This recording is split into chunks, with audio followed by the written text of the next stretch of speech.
As someone who has sent over 1 million emails over the last 6 months, I want to run you through instantly and how we set everything up so that you've got the best chance of getting silly numbers of opportunities like this. Those numbers, you just put in that each opportunity is worth £1,000 for some campaigns and not all of them, so feel free to ignore that. Hello, my name is Daniel Spence and I run Automation X, which is an automation agency that builds really cool automations and lead generation. We no longer track the open rate, so you'll see along here that unique opens are there, whereas if we go to now, some days where we're sending, 12,900 emails, we're getting 0 opens. All the open rate does is basically clicks on it and looks at the emails. So basically it's a link that gets opened when people click on it, so all it is hiding a link in there, which then means that you're going to end up in more spam inboxes and so on. So a couple of bits I wanted to cover with you. The main things are email warm-ups. So this is how we've got our email set up at the minute. This is sending 30 emails per day with a minimum wait time of 3 minutes. Honestly, this doesn't really matter. Over the space of a day, sending 30 emails, like a 3-minute gap in between or 7 minutes, doesn't really matter. So hours vary from 3 to 7 minutes, depending on each one.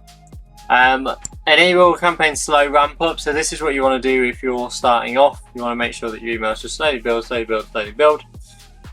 We send 10 test emails every single day to see where they land on the inbox. Instantly completely makes up their numbers about what their deliverability is like and so on, so it doesn't really matter. Warm-up tags. This is something that's newly been introduced. So what Instantly was doing before was you got a 6-digit code, it might be an 8-digit code or 7, some digit code, which was the same every single time. The problem with this was that it was dead easy for Microsoft and Google to spot which ones were cold emails. So if it had this code on, they basically just flagged it as spam. So they've now replaced it with words, so that you can just choose what your words are, so that it just gets changed through and through and through. And that just goes in the subject line instead. So really good way to do that. We have disabled slow warm-up on this account just because we've had it for years now. The daily warm-up limit we've got set as 50, which is higher than the recommended average, with a 50% response rate. So the reason we're upping that is because we are desperate to get some more emails on and done, and kind of make sure our deliverability is really hot. So we're making sure we're sending more warm-ups than actual emails, cold emails out. 50% reply rate. This is something that I struggled with for ages. Surely you want this as high as possible. If you're getting 100% replies, then it means that like everyone's reading your emails and replying. Follow me for loads more tips. And even if you do 100% on here and get 0 replies on the other account, it still averages out at 50. However, for whatever reason, 50% seems to be the best rate at which right now that gets you kind of the highest deliverability score on 50%. I don't know why, don't ask me, I don't understand. So we haven't got it set to warm up on weekends only. We send emails every day of the week, so it does not matter, and we'd rather have more emails going out, so we've got that turned off. We want it to pretend that it's reading it, so this spends time on the email, scrolls through the email, and basically makes it look like a human's reading it instead of like an AI, and doing it that way. We don't have custom domain tracking, so we're not sending links in the emails anyway, so it's not important. We've then got open rate set to 100%. We want 100% of our emails opened, otherwise what's the point of doing a warm-up? Spam protection, remove all of them from spam, and then mark as important we've got set at 100. This doesn't necessarily need to be 100. We're playing around with it at the minute between 50 and 100 to make sure that these emails are marked as important and kind of logged in there, because that just goes against the deliverability score. So if you think of it like a weighing scales, so every time you get reported for spam, it puts weight on here. Every time that you're reporting that it's not spam, it puts a weight on here, and all you've got to do is get it in that little wobble, teetering movement there. If you get it one way or the other, then it causes problems of its own. Don't get me wrong, you can never have too good deliverability, so you can keep stacking that up, then do and crack on. But all you've got to do is make sure that more emails are being reported as not spam than spam, and it will kind of tip the wheel on that. When it comes to campaigns, I won't run you through how to write copy and everything like that. We've done that hundreds of times.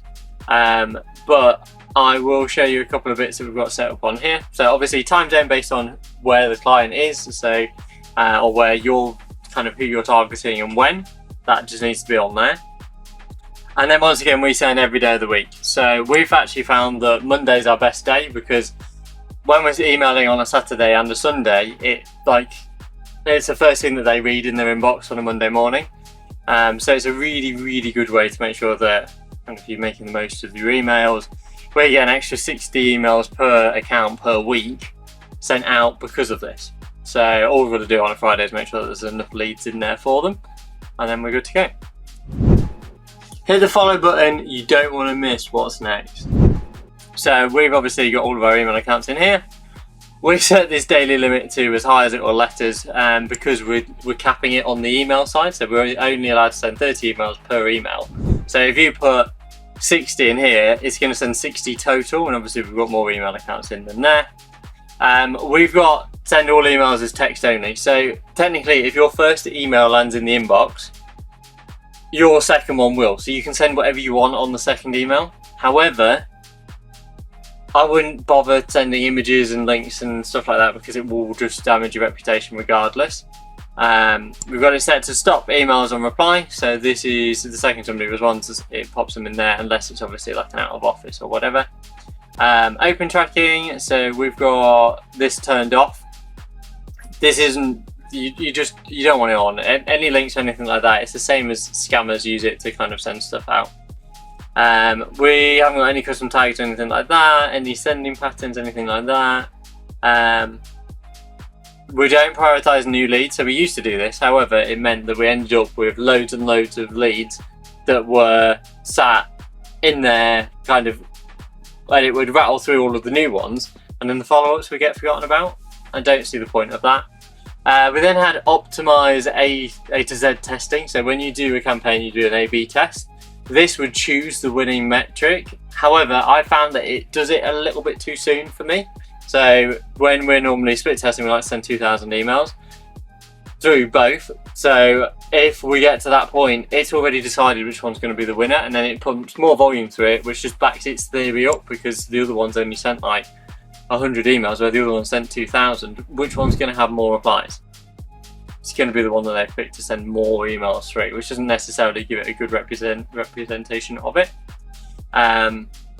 So yeah, you can stop campaigns on company replies. We don't do that because we're only emailing owners, and to be honest with you, I don't care if all 5 of the owners email back and say, yeah, go on then, we'll do it. You can enable sending to risky emails. We don't bother. You can disable the bounce back, but also I wouldn't bother. You can add in CC people in and BCC people in, but I wouldn't recommend that. It just affects your deliverability again. So that's pretty much everything on there. Obviously Unibox, filter through these as you go. We have loads of different campaigns going, so we just change it based on what's what on there. The only other thing that's worth noting, so on here you'll see that the health score is 94%, and these are 100%. However, it is a load of rubbish. It's like they're just completely making these numbers up.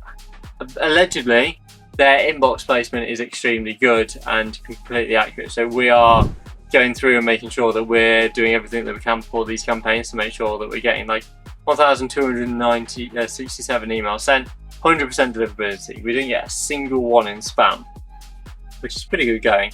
This is down to our email reputations. We've got our own server which runs these emails on and things like that. So there is ways around it to make sure that you're in that kind of like top percentile. But if I scroll down, you can see that we really weren't. So with those changes, we've been able to really up it to 99, 100%. Follow me for loads more tips, which massively helps on your reply rate. Like everything goes up when your deliverability goes up. So yeah, it's just worth being aware of that when you're going through. But to be honest with you, that's pretty much all that we use this for. So there is a CRM, there is technically you can track your website visitors, you can get leads from here, but on the whole, they're the kind of bits that we use. Obviously, we've got the campaigns, which I've done many videos on how to set up and how to write the copy and everything else. So just have a look at those. But yeah, that should be pretty much everything you need to know on there and setting it up. When you're adding email accounts in, this can be a bit of a pain. So we have ours all set up through here, and then it just links them all up automatically for us based on how we download them from the server. But that's another place that's worth noting, and when you do that, we then go on and edit every single one, so we've got all of the settings set up right. We also do signatures as name like that, so that when we're doing it in the campaign, we actually have thank you above it, and then underneath we have like their role, and we're just inserting this as a variable in the middle of it. It works well for us. We're using it on different campaigns and stuff like that, so we want them to be for different roles and so on under that. But yeah, I hope that's helpful. Obviously, as normal, any questions, let me know. Cheers. Thank you so much for watching. Make sure you like and subscribe.